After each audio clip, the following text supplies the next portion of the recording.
रामपुर नाम के गांव में रामू नाम का एक किसान रहता था। उसके पास थोड़ी सी जमीन थी, लेकिन मिट्टी बंजर थी और बारिश भी नहीं होती थी। रामू दिन रात मेहनत करता, पर खेत में कुछ भी उगता नहीं था। उसकी पत्नी और बच्चे भूखे प्यासे रहते थे। सुनो जी, मेरे बच्चे आज भूखे पेट सो गए। कहीं से तो भोजन लेके आओ, हम कब तक भूखे पेट सोएंगे। अरे भाग्यवान, मैं क्या करूं? कहां से भोजन का प्रबंध करूं? कई दिनों से बारिश भी नहीं हुई, जमीन भी बंजर हो गई है। सुनो जी, कल से मेरे बच्चे भूखे पेट नहीं सोएंगे, चाहे तुम कहीं से भी भोजन लेकर आओ। एक दिन परेशान होकर रामू जंगल की ओर निकल पड़ा। वो सोच रहा था कि क्या करे, कैसे अपने परिवार का पेट भरे। चलते चलते उसे एक बड़ा और बूढ़ा बाबा मिला। बाबा पेड़ के नीचे ध्यान में बैठे थे। रामू ने उन्हें प्रणाम किया और अपनी दुख भरी कहानी सुनाई। क्या बताऊं बाबा, घर में खाने के लिए एक भी दाना नहीं है। मेरे बीवी और बच्चे कई दिनों से भूखे सो रहे हैं। मैं जानता हूं बेटा, तुम बहुत ही नेक दिल और ईमानदार इंसान हो। मैं तुम्हारी सहायता अवश्य करूंगा।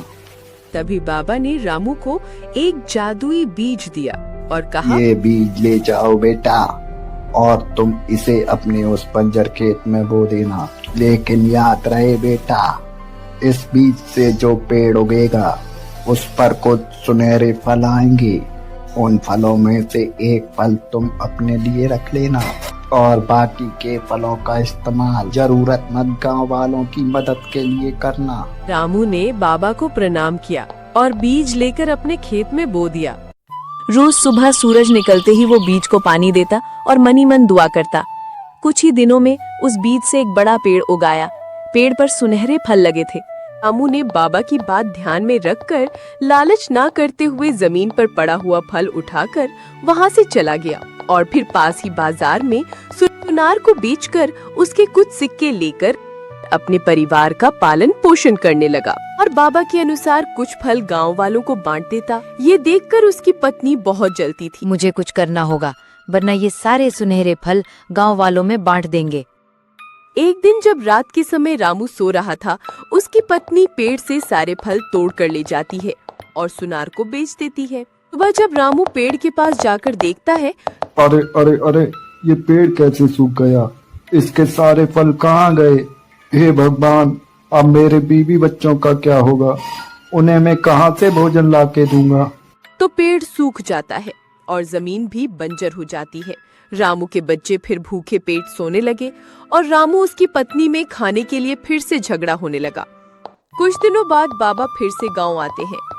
रामू बाबा को प्रणाम करता है और कहता है, क्या बताऊं बाबा, ये पेड़ कई दिनों से सूखा है। इस पर फल भी आना बंद हो गए।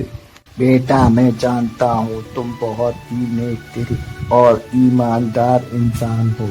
तुम ऐसी गलती कर ही नहीं सकते। शायद किसी और ने ही तुम्हारे पेड़ के फल लालच में आकर तोड़ लिए होंगे। लेकिन बाबा तो अंतर्यामी थे। बाबा को रामू की पत्नी के कांड के बारे में सारी जानकारी थी।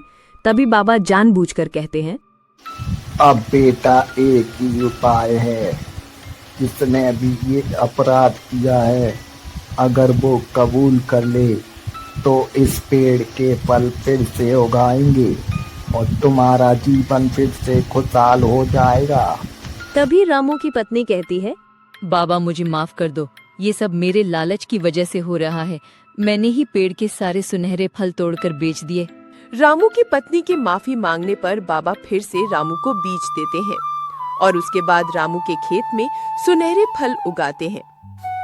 उसके बाद रामू एक फल अपने लिए रखता और बाकी के फल रामू और उसकी पत्नी गांव वालों में बांटते थे। इसके बाद रामू और उसका परिवार खुशी खुशी रहने लगा। देखा बच्चों, हमें कभी लालच नहीं करना चाहिए।